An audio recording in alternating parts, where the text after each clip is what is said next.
Hello and welcome to skill Bangla. আজকে এই ভিডিওতে আমরা মূলত আলোচনা করব যে আমাদের রাজ্যে পশ্চিমবঙ্গে যে শিক্ষক নিয়োগ দুর্নীতি হয়েছিল আপনারা সকলে জানেন, এবং সেই শিক্ষক নিয়োগ দুর্নীতির অনেক দিন অনেক কিছু জলঘোলা হতে হতে এখন নতুন করে আবার রিক্রুটমেন্টের জন্য নিয়োগের জন্য সমস্ত প্রসেস স্টার্ট হয়েছে, এবং এই প্রসেসে কি কি সমস্যা রয়েছে, কি কি ভুল রয়েছে গেজেট নোটিফিকেশনে, এবং এর ফলে এরপর আবার কি হতে পারে সেই পুরো পদ্ধতিটা। এবং আমি প্রথমেই আপনাদের বলবো যে আপনারা অনেকেই হয়তো নিজেরা এই পরীক্ষার সঙ্গে যুক্ত নন, নিজেরা বিএড করেননি, কিন্তু প্রত্যেকের সচেতন রাজ্যবাসী এবং নাগরিক হিসেবে এই টোটাল জিনিসটা জেনে রাখা খুব গুরুত্বপূর্ণ। কেন? তার কারণ না হলে না আপনার মাসিক খরচ, সোজা কথা আমি একদম ফিনান্স দিয়ে বলছি, 5,000 টাকা বেড়ে যাবে। কেন আপনার মাসিক খরচ 5,000 টাকা বাড়বে? আমার বাবা মা আমাকে সরকারি স্কুলে পড়িয়েছেন, আপনারাও বেশিরভাগই সবাই সরকারি স্কুলেই নিশ্চয়ই পড়েছেন, এবং আমার বাবা মা নিশ্চিন্তে ছিলেন যে ছেলেকে সরকারি স্কুলে যে পড়তে পাঠাচ্ছি ওর প্রত্যেকটা ক্লাস হবে, ও ক্লাসে প্রত্যেক সাবজেক্ট এক্সপার্ট শিক্ষক শিক্ষিকার থেকে শিখবে, কিছু পড়াশোনা শিখে বাড়িতে আসবে। আমরা স্কুলে পাঠাচ্ছি সরকারি স্কুলে, আমরা চিন্তা মুক্ত, হ্যাঁ বাড়িতে আমরা দেখব যেন হোমওয়ার্ক করে পড়াশোনা করে, তাহলেই ছেলে পড়াশোনা শিখে একটা ঠিকঠাক কেরিয়ার তৈরি করে নেবে। এটাই সব বাবা মার আশা থাকে, আমার বাবা মারও ছিল। আপনারাও যারা আমাদের জেনারেশনের তারা সরকারি স্কুলে পড়েছেন, নিজের নিজের মতো করে একটা একটা কেরিয়ারে পৌঁছে গেছেন। কিন্তু এবার ভেবে দেখুন, এবার আমরা আমাদের সন্তানকে সরকারি স্কুলে পাঠাতে পারবো তো? যেখানে আমরা জানি যে আমি আমার ছেলেটিকে বা মেয়েটিকে একটি সরকারি স্কুলে পাঠাবো, ক্লাস 5-এ হায়ার সেকেন্ডারি স্কুলে, ওখানে ওর সারাদিন ক্লাসই হবে না, কারণ টিচার নেই তো, 9 বছর ধরে নিয়োগ হয়নি। এবার আমরা সাধারণ মানুষরা যারা শিক্ষকতার বাইরে, আপনারা তারা চুপ করেছিলেন, হ্যাঁ আমার কি, শিক্ষক নিয়োগ হচ্ছে, শিক্ষক নিয়োগ হলে তো আর আমি পরীক্ষা দেবো না, আমি তো বিএড করিনি, আমি কেন কথা বলবো? আপনার ছেলে বা মেয়েই তো সরকারি স্কুলে পড়বে, আপনি শিক্ষক হন নাই হন না কেন, আপনি তো এবার পাঠাতে পারবেন না সরকারি স্কুলে আপনার বাচ্চাকে। কেন? আপনি জানেন যে কোনো স্কুলেই টিচার নেই, 9 বছর ধরে রিটায়ার তো করে গেছে সবাই পুরনো টিচাররা, নতুন টিচার তো নিয়োগ হয়নি। তো আপনি জানেন যে এখন আর সরকারি স্কুলে ক্লাস হয় না, হওয়া সম্ভব নয়, কেউ ইচ্ছে করে করাচ্ছে না এমন নয়, শিক্ষকরা সংখ্যাতেই কম, কি করে করাবেন ক্লাস? আপনি এও জানেন যে 8টার জায়গায় যে 3-4টে ক্লাস কোনো রকমে হচ্ছে সরকারি স্কুলে, সেখানেও আমার বাচ্চারা ঠিকঠাক শিখছে তো? কারণ যারা 2016-র প্যানেলে চাকরি পেয়ে ঢুকেছিল তাদের মধ্যে অনেকেই অযোগ্য, ঘুষ দিয়ে চাকরি পেয়েছিল টাকা দিয়ে। তো যে নিজেই শিক্ষক হিসেবে যোগ্য নয়, যার নিজেরই নলেজ নেই, সে আমার বাচ্চাটাকে কি শেখাচ্ছে? এক তো হাফ ক্লাস হচ্ছে না কারণ টিচার নেই, আর যে হাফ ক্লাস হচ্ছে সেখানেও আপনার চিন্তা কারা পড়াচ্ছে, যে টিচার পড়াচ্ছে সে পাশ করে চাকরি পেয়েছে তো না টাকা দিয়ে।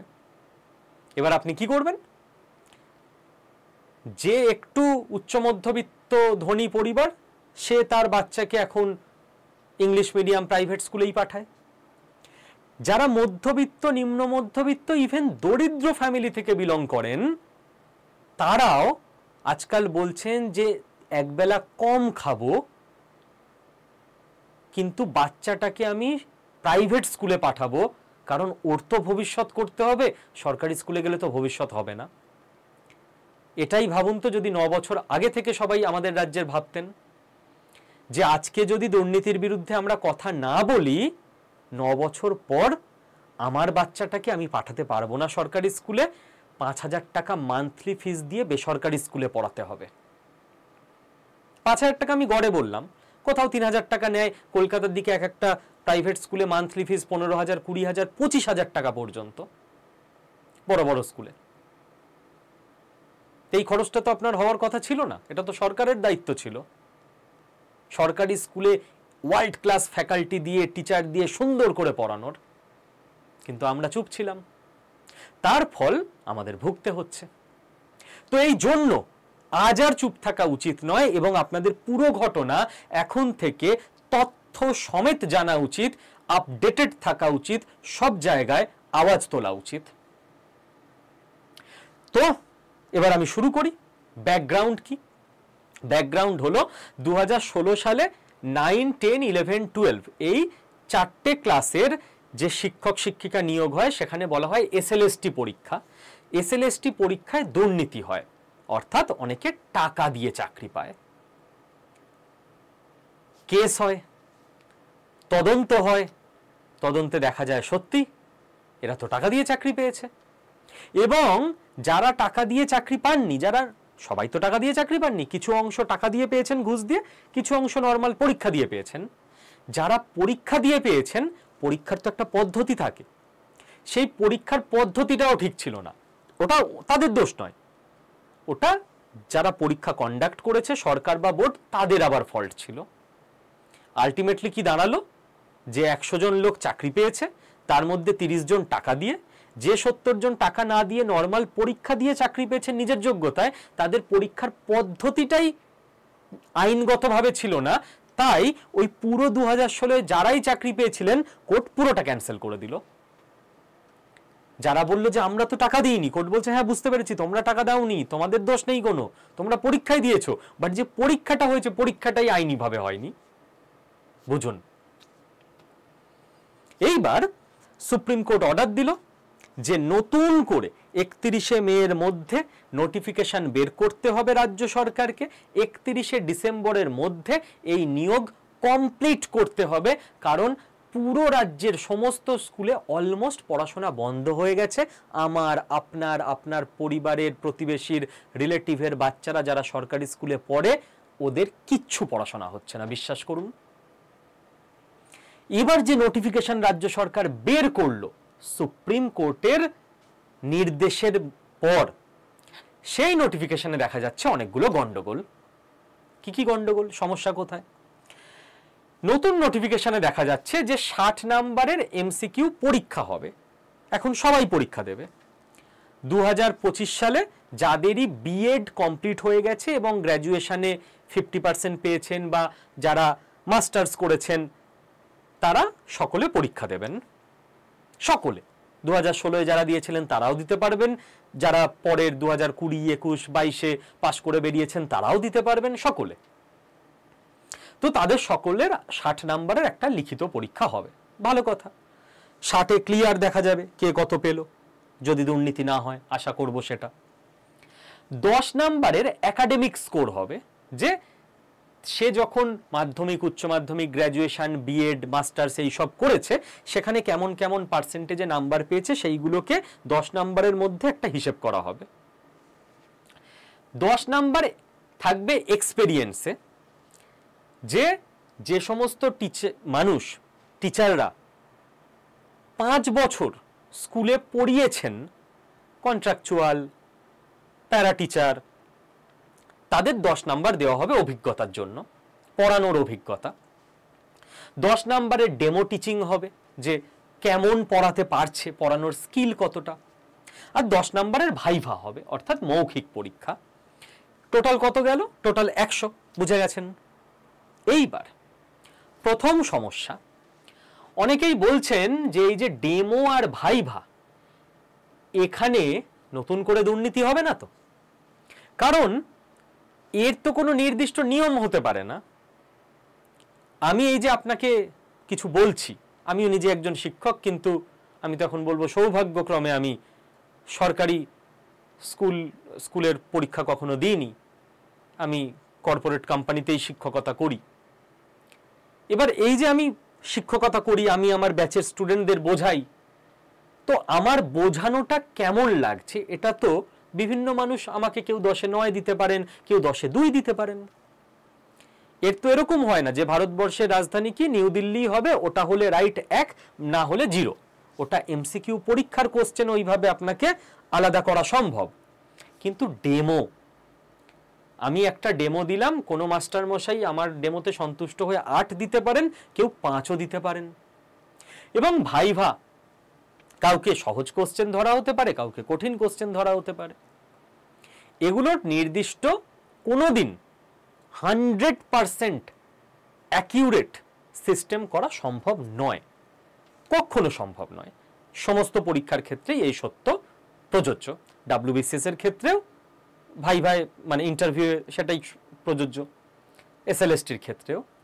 তো এখানে একটা নতুন করে চিন্তা তৈরি হয়েছে। এই যে চিন্তা বা অবিশ্বাস, যারা পরীক্ষা দিতে যাবেন তারা বিশ্বাস করতে পারছেন না বোর্ডকে, যে বোর্ড ডেমো এবং ভাইভাতে নিরপেক্ষভাবে নাম্বার দেবে। তো এই অবিশ্বাস থাকা উচিত নয়, একেবারেই থাকা উচিত নয়। একটি সাংবিধানিক স্বশাসিত বোর্ড SSC, তাদের প্রতি মানুষের সম্মান থাকা উচিত। কিন্তু এই যে মানুষের মনে এখন এই অবিশ্বাসটা তৈরি হয়েছে, এর দায় কি? এতদিন যে দুর্নীতিগুলো হয়েছে যারা করেছেন তাদের নয়? তার জন্যই না সাধারণ মানুষের মনে এই অবিশ্বাস এসছে যে যারা এতদিন এত দুর্নীতি করে এসছে, কি জানি আবার কি হয়। তো এই পয়েন্টে আমি একটাই কথা বলবো, যে এই জিনিসটা কেবল যে SLSTতে বা আমাদের রাজ্যে হচ্ছে তা নয়, এটা সমস্ত সারা দেশেই সব ডিপার্টমেন্টে সব জায়গাতেই হয়। এটা নির্দিষ্ট অ্যাকিউরেট নিয়ম কোনোদিন হতে পারে না। ডেসক্রিপটিভ রাইটিং আমরা যখন WBCS এ ছাত্রছাত্রীদের শেখাই, ওই একই লেখা দেখে কোনো টিচার 170 দিতে পারেন, কেউ 175 দিতে পারেন, কিন্তু ছাত্রছাত্রীদের মনে এই বিশ্বাসটুকু অন্তত থাকা উচিত যে হ্যাঁ মানে নিরপেক্ষই তো হবেন, কেন দুর্নীতি হবে। সেই বিশ্বাসটা এখন নেই, এটা সত্য। দ্বিতীয় যে সমস্যা সেটা হচ্ছে রাজ্যে তো ওবিসি কেস চলছে, ওবিসি কেসের জন্য সম্পূর্ণ নিয়োগ বন্ধ। তাহলে এই ওবিসি কেস চলাকালীন রাজ্য সরকারের এই নিয়োগটা কি করে হতে পারে? এটাও কি তাহলে আটকে যাবে? এটার ব্যাপারে দুটো কথা আমার বলার আছে। নাম্বার 1, সুপ্রিম কোর্ট রায় দিয়েছেন এই পরীক্ষাটা নেওয়ার জন্য। তো সুপ্রিম কোর্ট জানেন, সুপ্রিম কোর্টের বিচারপতিরা জানেন যে রাজ্যে ওবিসি কেস চলছে, তা সত্ত্বেও তারা রায় দিয়েছেন, তো তাদের মাথায় প্ল্যানিং আছে। দ্বিতীয় কথা, স্কুল সার্ভিস দপ্তর থেকে অসমর্থিত সূত্রে যেটা জানা গেছে, শুনছি চারিদিকে, যে ওবিসি কেস জুলাইয়ের 3rd উইক নাগাদ মিটে যাবে এবং এর যখন ফাইনাল ইন্টারভিউ ইত্যাদি হবে সেটা অক্টোবর নভেম্বর। সেই জন্যই এখন নোটিফিকেশনটাকে লেখা হয়েছে ইন্ডিকেটিভ নোটিফিকেশন, যার ফলে ওবিসি কেসের জটে এই রিক্রুটমেন্ট পড়বে না। এটা একটা জাস্ট অসমর্থিত সূত্রে খবর পেলাম। এবং যেটা প্র্যাকটিক্যাল কমন সেন্স বলে যে ওবিসির সমস্যা তৈরি হওয়ার আগেও 2010 অবধি তো ওবিসির লিস্ট ছিল, তো সেই যে লিস্ট ছিল সেই লিস্ট অনুযায়ী মেনে পুরো নিয়োগটা করে দেওয়া যায়। ওকে, নতুন যেটা সমস্যা দেখা গেছে সেটা হচ্ছে যে নোটিফিকেশনটা বেরিয়েছে আমাদের দেশে এবং রাজ্যে কোনো নিয়োগের নোটিফিকেশন যদি বেরোয় সরকারি চাকরিতে, তাহলে সেখানে জেনারেলদের কতগুলো সিট, SC কত, ST কত, OBC কত, এটা দিয়ে দেওয়া হয়, এটাই নিয়ম। এই নোটিফিকেশনে সেটা দেওয়া হয়নি। তো এখানে একটা প্রশ্নচিহ্ন দেখা দিচ্ছে যে এটা নিয়ে কি হবে। এটা কি নোটিফিকেশন অ্যামেন্ডমেন্ট হবে, নতুন কোনো প্রেস কনফারেন্স মুখ্যমন্ত্রী করবেন বা SSC বোর্ডের তরফ থেকে করবে, নাকি এখন কোনো কিছু জাতিভিত্তিক সংরক্ষণ দেখানো হবেই না, এই পুরোটাই কত সিট কাদের জন্য বরাদ্দ, SC ST জেনারেল OBC, এটা ওবিসি কেস মিটে গেলে অক্টোবর নভেম্বর নাগাদ রিলিজ হবে, এটাও একটা সম্ভাবনা থাকছে। নেক্সট যেটা বড় প্রশ্নচিহ্ন দেখা দিয়েছে যে 10 নাম্বার দেওয়া হচ্ছে কিসের জন্য? অভিজ্ঞতার জন্য, এক্সপেরিয়েন্স। 1 বছর চাকরি করলে 2 নাম্বার পাবে, 2 বছর চাকরি করলে 4 নাম্বার পাবে, প্রত্যেক বছরের জন্য 2 নাম্বার করে। 5 বছর চাকরি করলে 10 নাম্বার, ওটা হাইয়েস্ট। এরকম নয় যে কেউ 10 বছর চাকরি করেছে বলে সে 20 নাম্বার পেয়ে যাবে, 10 হাইয়েস্ট, ওর বেশি কেউ পাবে না। এবার কথা হচ্ছে যে এই যে 10 নাম্বার এক্সপেরিয়েন্সের জন্য পাবে, তো কারা পাবে? যারা রাজ্য সরকারের কোনো স্কুলে, গভর্নমেন্ট স্পন্সার্ড বা গভর্নমেন্ট এডেড স্কুলে শিক্ষকতা করেছেন তারা পাবেন। কেউ পার্মানেন্ট শিক্ষক, তিনি পাবেন, তাতে তো সমস্যা নেই। সমস্যা হলো যারা কন্ট্রাকচুয়াল তারাও পাবেন। এইবার এইখানেই আসল জটিলতা লুকিয়ে রয়েছে। কন্ট্রাকচুয়াল শিক্ষকরা 10 নাম্বার এক্সট্রা পাবেন, মানে যার কোনো স্কুলে পড়ানোর অভিজ্ঞতা নেই সে আসলে পুরো পরীক্ষাটা দেবে 90-তে, সে 10-এ 0 পাবে। সে 60-এ লিখিত পরীক্ষা দেবে, একাডেমিক স্কোর 10 হবে, 10 ডেমো টিচিং করবে, 10 ভাইভা পরীক্ষা দেবে মৌখিক। সে অভিজ্ঞতায় 10-এ 0 পাবে, তার নাম্বার তৈরি হবে 90-তে। আর যারা স্কুলে পড়িয়েছেন কোথাও বা পড়ান তারা 100-এ পরীক্ষা দিচ্ছেন, তারা 10 এক্সট্রা পেয়ে যাচ্ছেন। এবার মুশকিলটা শুনুন, 3 রকম মুশকিল আছে। ডিআই এর দ্বারা সরকারি নিয়ম মেনে স্কুলে কন্ট্রাকচুয়াল রিক্রুটমেন্ট করা হয় টিচারদের, তারা সরকারিভাবে স্যালারি পান, মানে এসএসসির স্কেলে পান না, কম পান, কিন্তু সরকারিভাবে পান। তাদের ডিআই এর মাধ্যমে রিক্রুটমেন্ট হয়েছে, তারা এই যে 10 নাম্বার পাবেন সেটা নিয়ে কোনো অসুবিধা নেই। অসুবিধা কোথায়? অসুবিধা নাম্বার 1, প্রচুর স্কুলে রেফারেন্সে, পার্সোনাল পরিচিতিতে প্রচুর শিক্ষক পার্ট টাইম কন্ট্রাকচুয়াল হিসেবে পড়ান। এই যে লাস্ট 10 বছরে রাজ্যে স্কুলগুলোতে শিক্ষক নেই, তো হেড স্যার কি করবেন বা স্কুল কমিটি কি করবেন? সিলেবাস তো শেষ করতে হবে বাচ্চাদের, তো এই দেখো না এই সাবজেক্টটা পড়িয়ে দেবে কেউ আছে কিনা, লোকাল কেউ, পাড়ার কেউ, কোনো টিচারের চেনা পরিচিত কেউ, কোনো রাজনৈতিক প্রভাবশালী মানুষের রেকমেন্ডেশনে এই আপনার স্কুলে নিয়ে নিন তো কন্ট্রাকচুয়াল হিসেবে আমার এ আছে। এই যে টিচাররা পড়ান এরা সবাই, এদের মধ্যে অনেকেই ভালো পড়ান, নো ডাউট, আমার কোনো আপত্তি নেই, আমার কোনো অশ্রদ্ধা নেই এদের প্রতি, কিন্তু 100 জন যদি এইভাবে বিভিন্ন স্কুলে ঢুকে থাকেন, সারা রাজ্যে এত স্কুল, হাজার হাজার মানুষ এইভাবে পড়ান, তো 100 জনের মধ্যে 50 জন যেরকম ভালো শিক্ষক, সেরকম 50 জন তো এরকমও আছেন যে বেসিক ইন্টারভিউ দেয়নি, যে হয়তো অতটা ভালোভাবে পড়াতেও পারেন না, যার হয়তো নলেজের ঘাটতিও আছে। তিনি যে 10 নাম্বার এক্সট্রা পেয়ে এই রিক্রুটমেন্ট প্রসেসে ঢুকছেন, এটা কি উচিত কাজ হচ্ছে? নাম্বার 1। এবং এরা কি পাবেন এই 10 নাম্বার, এটা নিয়েও কিছু বলা নেই, আর যদি পায় সেটা কি উচিত কাজ হচ্ছে?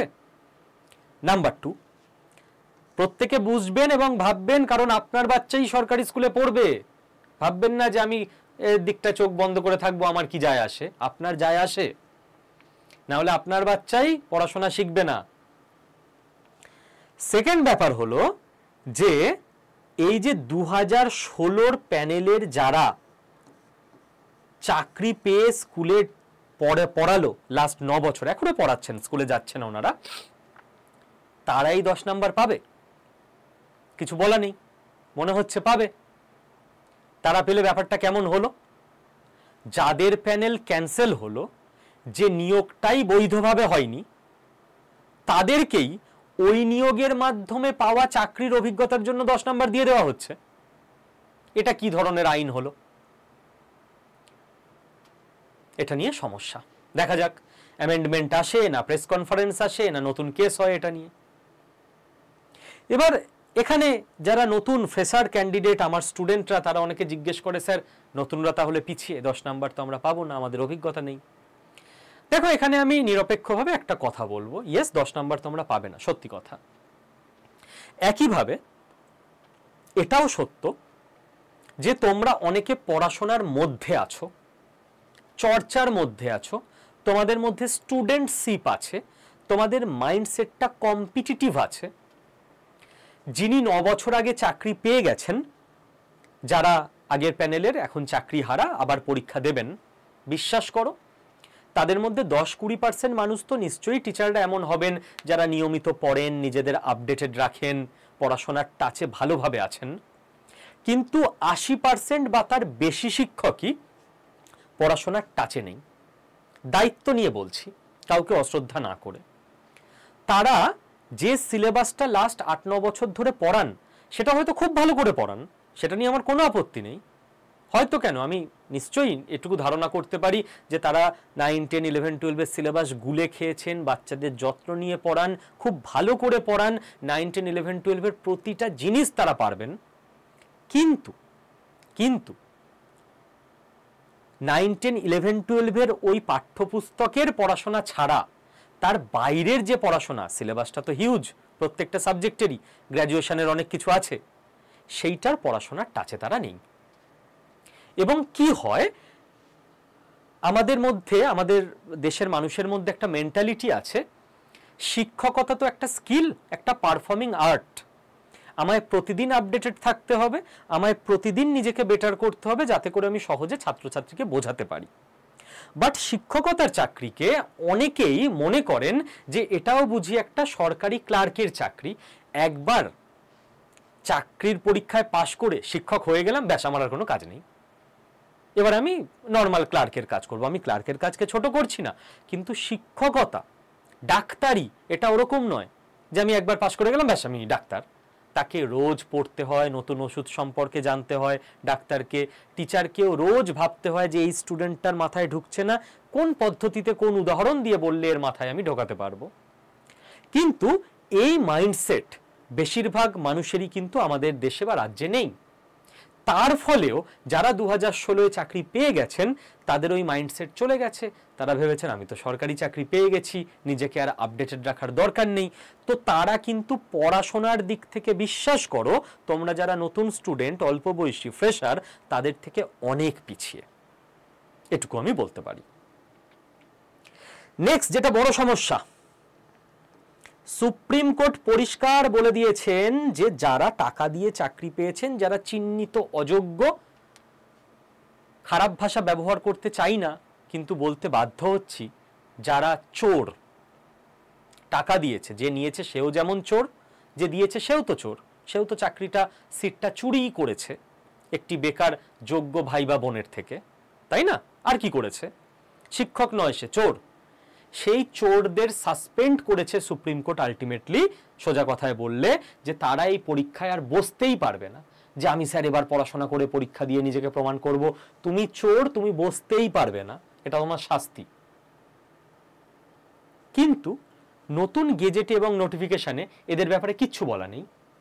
চোরেরা যে বসতে পারবে না, আমি খুব বুঝে শুনে চোর শব্দটা ব্যবহার করছি, সেটার সম্পর্কে কিছু বলাই নেই। যারা চিহ্নিত অযোগ্য, যে একদম চিহ্নিত করা গেছে এরা অযোগ্য, এরা টাকা দিয়ে চাকরি পেয়েছে, এরা পরীক্ষায় পাশ করেনি, বাকিদের তো দোষ নেই, ওরা পরীক্ষা দিয়ে চাকরি পেয়েছে, ওদের পরীক্ষার সিস্টেমটা ভুল ছিল, সেটা ওদের দোষ না। এদের সম্পর্কে নোটিফিকেশনে কিচ্ছু লেখা নেই। এদেরকে কি তাহলে বাঁচিয়ে দেওয়ার ব্যবস্থা চলছে? সুপ্রিম কোর্ট তো বলে দিয়েছিল পরিষ্কার যে এদের পরীক্ষা দেওয়া যাবে না। নোটিফিকেশনে লেখা আছে ইন্ডিয়ান সিটিজেন হলেই পরীক্ষা দেওয়া যাবে, ভারতের নাগরিক হলে। সে ভারতের নাগরিক তো এরাও, ভারতের নাগরিক কিন্তু চোরেরা বাদে পরীক্ষা দেওয়া যাবে, এটা তো বলা উচিত ছিল।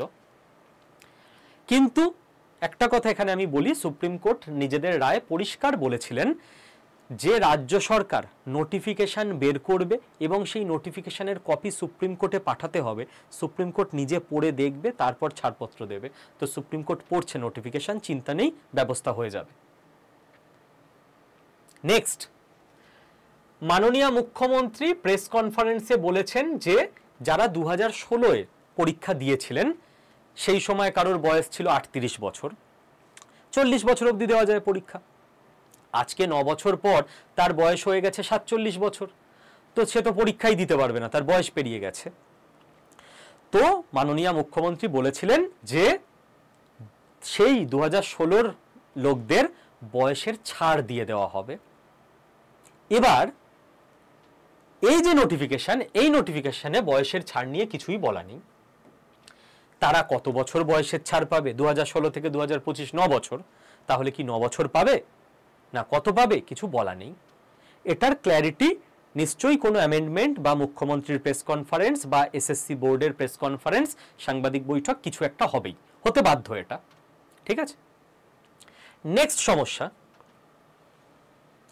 সমস্যা হচ্ছে কেউ মাস্টার ডিগ্রি করেছে পলিটিক্যাল সায়েন্সে বা অনার্স করেছে পলিটিক্যাল সায়েন্সে, সে পরীক্ষা দেবে 9, 10-এর, 11, 12-এর দেবে না। 9, 10-এ তো পলিটিক্যাল সায়েন্স বা রাষ্ট্রবিজ্ঞান বলে কোনো সাবজেক্ট আমাদের স্কুলে হয় না, 11, 12-এ হয়। এবার সে হয়তো পলিটিক্যাল সায়েন্সে অনার্স করেছে, গ্র্যাজুয়েশন করেছে, সে 11-12 জন্য যোগ্য নয়, তার মাস্টার ডিগ্রি নেই, তাহলে তাকে 9-10 পরীক্ষা দিতে হবে। 9-10 পলিটিক্যাল সায়েন্সের টিচার হিসেবে সে দিতে পারবে না, কারণ 9-10 পলিটিক্যাল সায়েন্স সাবজেক্টই নেই। তো তার হয়তো পাস কোর্সে ছিল ইতিহাস আর ভূগোল, কথার কথা আমি ধরছি, 9-10 ইতিহাস ভূগোল সাবজেক্ট থাকে আমাদের, তাহলে সে ইতিহাস বা ভূগোলের টিচার হিসেবে বসতে পারবে। এইবার নতুন নোটিফিকেশনে বলা হয়েছে যে 300 মানে যেটা নিয়ম সব সময়, 300 নাম্বার নিয়ে অন্তত গ্র্যাজুয়েশনে ওই সাবজেক্টের পরীক্ষা দিতে হবে আপনাকে, তবে আপনি টিচারের জন্য অ্যাপ্লাই করতে পারবেন। আমরা যারা আগের জমানার লোক, আমরা পাস কোর্স 300 নাম্বার পরীক্ষা দিয়ে এসেছি, 100-100-100। তো আমাদের সময়কার সিস্টেমে যারা আছে তারা তো পরীক্ষা দিতে পারবে, পলিটিক্যাল সায়েন্স অনার্স, কিন্তু ইতিহাস 300 সে পড়েছে, তো ইতিহাস টিচার হিসেবে অ্যাপ্লাই করতে পারবে। কিন্তু সিবিসিএস বলে নতুন একটা নিয়ম চালু হয়েছে কয়েক বছর আগে, চয়েস বেসড ক্রেডিট সিস্টেম। এই নিয়ম অনুযায়ী 300 নাম্বারে আর পাস কোর্স পড়তে হয় না, পাস কোর্স পড়তে হয় 150 নাম্বারে। এবার একটি ছেলে বা মেয়ে ও পল সায়েন্স অনার্স করেছে, কিন্তু ইতিহাস পড়েছে 150 নাম্বারের, এবার বিএড আছে, ও কিসে অ্যাপ্লাই করবে? ও পল সায়েন্সে 9-10 অ্যাপ্লাই করতে পারছে না, কারণ পল সায়েন্স সাবজেক্ট নেই। ও পাস কোর্সে ইতিহাস ছিল, ইতিহাসে অ্যাপ্লাই করতে পারছে না, কারণ ইতিহাসও 300 পড়েনি। তো এটা তো ওর দোষ না। এই যে সিবিসিএস এ 300 কমে পাস কোর্স পড়া হয়, এটা তো ও ঠিক করেনি, এটা তো ইউনিভার্সিটি ঠিক করেছে। তো এই জায়গাটা অ্যামেন্ডমেন্ট দরকার আছে বলে আমি মনে করি। নেক্সট, স্পেশাল বিএড বলে একটা ব্যাপার হয়। স্পেশাল বিএডদের সম্পর্কে আমি নোটিফিকেশনটা খুঁটিয়ে পড়েছি, কিছু লেখা নেই। তো এটা স্পেশাল বিএডদের কি ব্যাপার হচ্ছে সেটাও জানানো উচিত। নেক্সট আমি 3-4টে কথা বলবো। সমস্ত কিছু হচ্ছে, নতুন রিক্রুটমেন্ট হচ্ছে, আমাদের দাবি থাকবে এবং আমরা আশা করব সরকারের কাছে এবং এসএসসি বোর্ডের কাছে যে নতুন নিয়োগ স্বচ্ছ হবে। কিন্তু একটা কথা আমরা ভুলে যাচ্ছি, যারা চিহ্নিত অযোগ্য অর্থাৎ টাকা দিয়ে চাকরি পেয়েছে, আমাদের কি অধিকার নেই যে টাকাটা কাকে দেওয়া হয়েছিল এবং সে টাকা নিয়ে কোন নেতা বা মন্ত্রী বা অফিসার এই লেভেলের কাউকে টাকাটা দিয়েছিল? কার ক্ষমতা থাকবে কোনো অযোগ্য লোককে লিস্টে ঢুকিয়ে নেওয়ার? হয় নেতা, নয় মন্ত্রী, নয় অফিসার, এর বাইরে তো কারোর ক্ষমতা থাকবে না। তো কে যুক্ত এর মধ্যে, আলটিমেটলি টাকাটা কে নিয়েছিল, এটা আমাদের সামনে আসবে না? এটা আমাদের দাবি থাকবে না? আমরা জানবো না চোরগুলো কে আসল, এবং তাদের শাস্তি চাই আইনতভাবে, জেল হতে হবে। কেউ যদি চোরেদের সাপোর্টার থেকে থাকেন, আমার বিরুদ্ধে ব্যক্তিগতভাবে যা ইচ্ছে অ্যাকশন নিয়ে নেবেন, আমি লড়ে নেব, জেলে পাঠিয়ে দেবেন, জেলে যেতে প্রস্তুত আছি, কিন্তু হক কথা বলতে ছাড়বো না। এবং স্কিল বাংলা আড্ডা 24/7 প্রতিষ্ঠান হিসেবেও লড়ে নিতে তৈরি আছে। ভুলকে ভুল বলবো, যে সরকারি হোক না কেন। আমরা শিক্ষক, আমরা রাজনীতির লোক নই, কাজেই কোনো পার্টির সরকার হোক, যদি ভুল হয় সেটাকে ভুল বলার সৎ সাহস আমাদের আছে, যে কোনো পার্টির হোক। আজকে যে সরকার আছে, 20 বছর আগে যে সরকার ছিল, 20 বছর পর যে সরকার থাকবে, যেই ভুল করবে কথা তুলবই, তাতে কারোর খারাপ লাগবে, কিছু যায় আসে না। এদের শাস্তি হতে হবে, এটা আমরা যেন ভুলে না যাই। দ্বিতীয় কথা, ওবিসি কেস সমাধান কবে হবে, এটা নিয়ে আমি এই ভিডিওটা অনেকটা বড় হয়ে গেছে, আমি আবারও ক্ষমা প্রার্থী আপনাদের কাছে। এবার যেহেতু আমি বিগত 1 দশক ধরে শিক্ষকতা করি, আমি যদি খবর পড়তাম তো ব্রেকিং নিউজ এরকম ঝাটঝাট করে বলে বেরিয়ে যেতাম। তো আমার বলার ধরনটা ওরকম নয়। যেহেতু আমি শিক্ষক, সারাদিন ক্লাসে পড়াই, সেহেতু আমার বলার ধরনটা খুব স্লো এবং পয়েন্ট বাই পয়েন্ট বুঝিয়ে। এবং আমিও এই ভিডিওগুলো মূলত করি আমার ছাত্রছাত্রীদের জন্য। আমার সৌভাগ্য যে আপনারা যারা আমার ছাত্রছাত্রী নন তারাও অনেকে এইসব ভিডিও দেখেন, তো তাদের প্রতি তো আমার প্রণাম রইলই সব সময়ের জন্য। তো আমি আর এই ভিডিওতে এটা আলোচনা করছি না, ভিডিওটা অনেকটা বড় হয়ে গেছে। এটা নিয়ে আমি নেক্সট একটা ভিডিও করে দিচ্ছি এই চ্যানেলে, আজকে বা আগামীকাল আপলোড হয়ে যাবে, যে ওবিসি কেসের সমস্যাটা কি এবং এর সমাধান কিভাবে অ্যাকচুয়ালি আইনগতভাবে সম্ভব। নেক্সট আমাদের যেটা দাবি থাকবে সেটা হচ্ছে ভ্যাকেন্সি কিন্তু প্রচুর। মাননীয় মুখ্যমন্ত্রী মমতা ব্যানার্জি নিজে বলেছেন কয়েক লক্ষ ভ্যাকেন্সি তৈরি আছে। ওবিসি কেস দ্রুত সমাধান করুক সরকার, এবং এই যে কয়েক লক্ষ ভ্যাকেন্সি আছে এগুলো বের করুক, পরীক্ষা নিক। আমার কোনো ছাত্রছাত্রী, মাননীয় মুখ্যমন্ত্রী আপনাকে বলছি, আমার কোনো ছাত্রছাত্রী আপনার কাছে চাকরি চায় না। আমার প্রত্যেক ছাত্রছাত্রী আপনার কাছে পরীক্ষা চায়, এবং আমরা শিক্ষকরা কখনো আপনাকে বলছি না যে আপনি আমার সমস্ত ছাত্রছাত্রীকে চাকরি দিয়ে দিন। আমি বলছি যে, আমরা বলছি যে আপনার কাছে, দপ্তরের কাছে যত ভ্যাকেন্সি আছে, শূন্য পদ আছে, সেটা বের করুন, পরীক্ষা নিন। পরীক্ষা নিয়ে দেখুন আমার ছাত্রছাত্রীরা যোগ্য কিনা। আমার ছাত্রছাত্রীরা নিজেদের যোগ্যতার পরিচয় দিয়ে চাকরি অর্জন করবে। আপনার কাছে আমরা পরীক্ষা চাই, চাকরি চাই না যে দয়া করুন কাউকে চাকরি দিয়ে দিন, পরীক্ষা দিন। চাকরি তো আমার ছাত্রছাত্রীরা যোগ্যতায় পাবে। তো এই দাবি আমাদের থাকবে।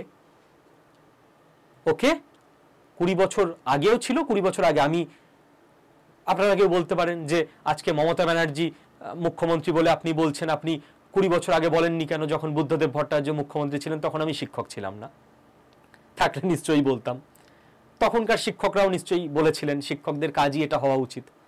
আজকে মমতা ব্যানার্জি মুখ্যমন্ত্রী আছেন, তাকে বলছি। 15 বছর পর হয় ওনার দলের কেউ, নইলে উনিই নিজে, নইলে অন্য কোনো দলের কেউ মুখ্যমন্ত্রী হবে, তখন তাকে বলবো, তাই না? আমরা তো মুখ্যমন্ত্রীকেই বলবো, তিনিই রাজ্যের প্রধান, তার কাছেই দাবি থাকবে। নেক্সট, ছাত্রছাত্রীরা জিজ্ঞেস করে যে স্যার করণীয় কি? দেখো বাবা, যদি ব্যবসা করার টাকা থাকে ব্যবসা করো, উদ্যোগ থাকতে হয় টাকার থেকেও বড় কথা, প্রচুর হেডেক থাকে। যদি প্রাইভেট জব করার স্কিল থাকে প্রাইভেট জব করো। আর যদি মনে হয় যে না আমি বিএডি করেছি বা আমি সরকারি চাকরি করব, তাহলে টাইম নষ্ট না করে এটার জন্য পড়াশোনা করো, কারণ পরীক্ষা হবেই। আমার ভিডিওটা সেভ করে রাখো, এইটুকু অংশ স্ক্রিনশট নিয়ে রাখো, কেটে রাখো, লিখে রাখো। পরীক্ষা হবেই, রিক্রুটমেন্ট হবেই, সুপ্রিম কোর্টের তত্ত্বাবধানে হচ্ছে।